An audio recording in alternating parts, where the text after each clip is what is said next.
Hello everyone, welcome to Daily Current Affairs series. Today we will discuss about 22nd June current affairs. Myself Sunny Sandeep. Welcome to my channel Gear Up for Group 1 exam.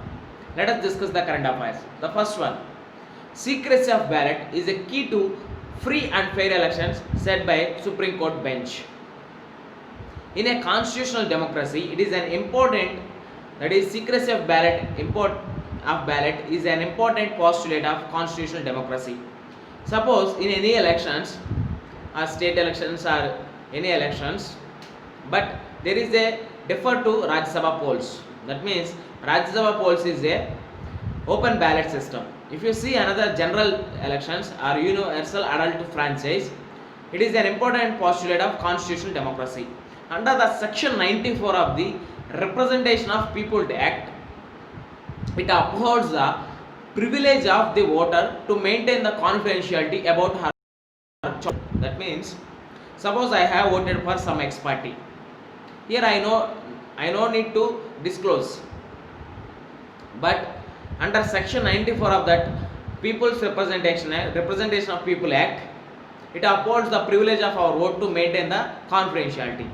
In contrast to that, a voter can also voluntarily waive the privilege of non-disclosure. In this situation, a voter can also voluntarily waive the privilege of non-disclosure. Here a statement given by Supreme Court bench, that is, even a remote or distinct possibility that a voter can be forced to disclose for whom she has voted would act as a positive constraint and a check on the freedom to exercise of franchise, that is universal adult franchise. That means secrecy of ballot is the key to free and fair elections.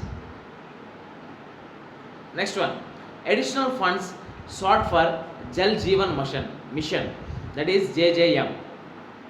First of all, before going to additional funds sought by Jal Jeevan mission for Jal Shakti ministry, first of all we have to know what is the Jal Jeevan mission.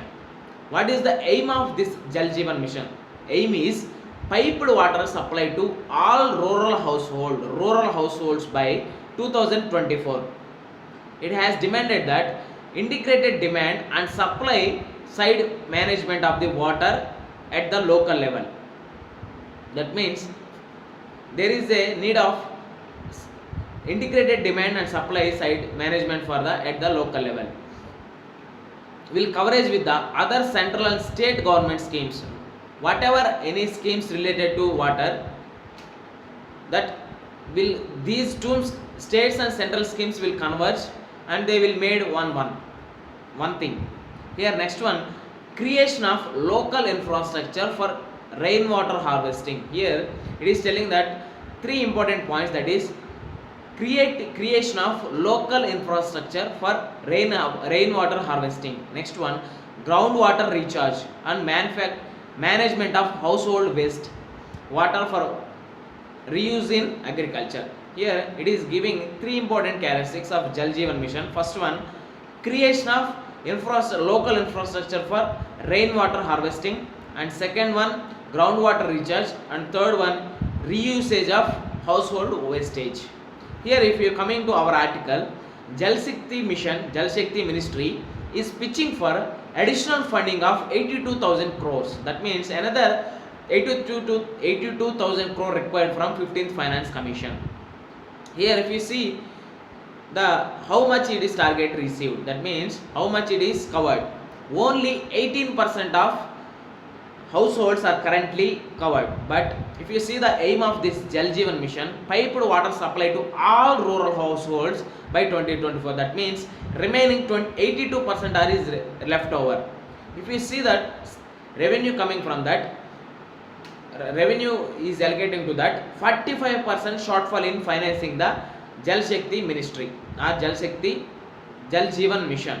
That's why additional fund is required for this Jal Jeevan mission. Next one, it is a article related to golden langurs.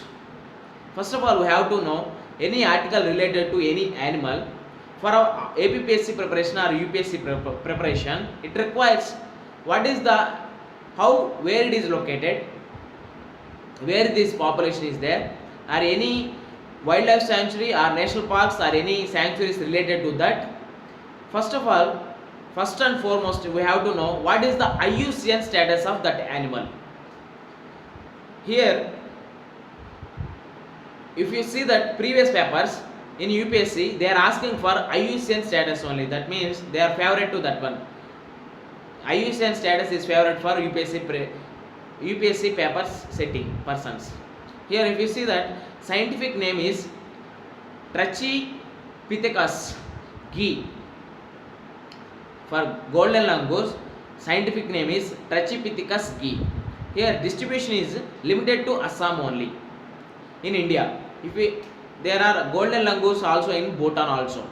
If you see the habitat of these golden langurs, they will live in moist evergreen and tropical deciduous forest. That means water is required for evergreen forest. Means there is a full of rain or there is a full of water.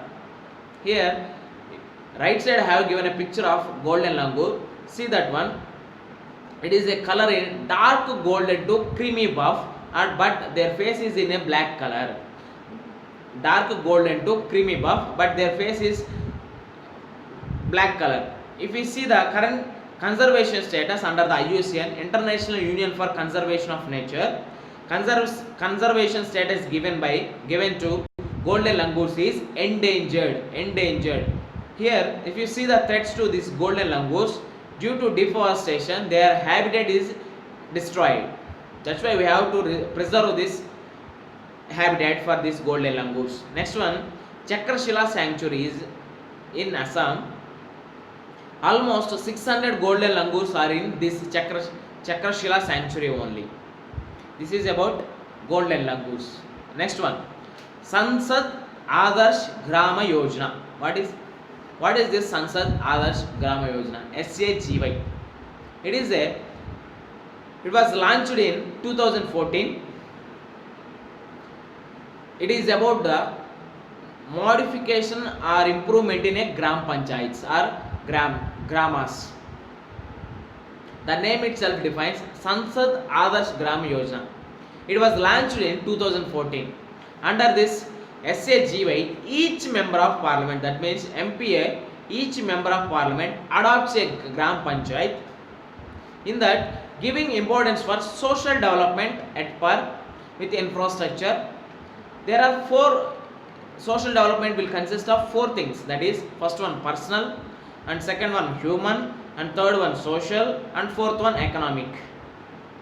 Here in economic, livelihoods, skills, financial inclusion, basic services. Economic situation will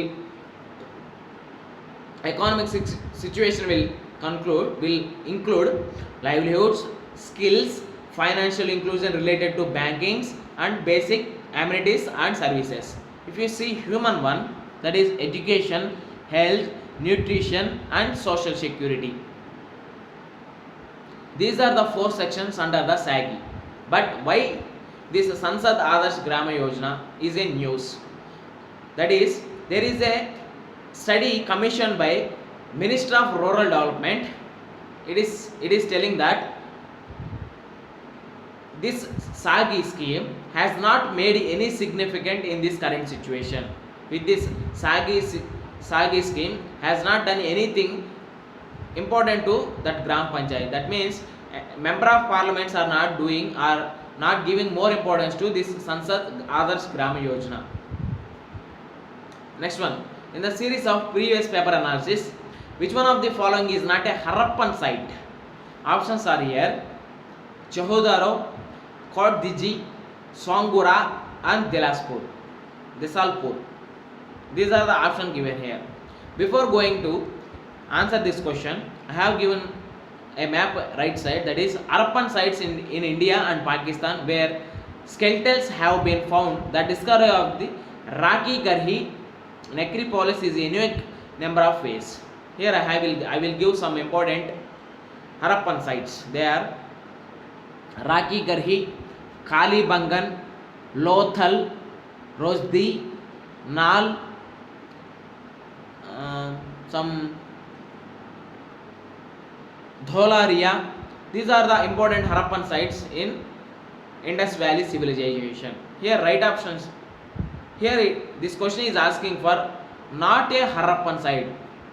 That means C is the right option. Songhora is not a Harappan site. All remaining three are Chehozaro, Koddizi, Desalpur as the Harappan sites in a Indus Valley civilization. With this we can conclude our video. Thanks for watching. Like, share and subscribe to my channel. Gear up for Group 1 exam. This is Sunny Sandeep signing out. Take care and bye bye.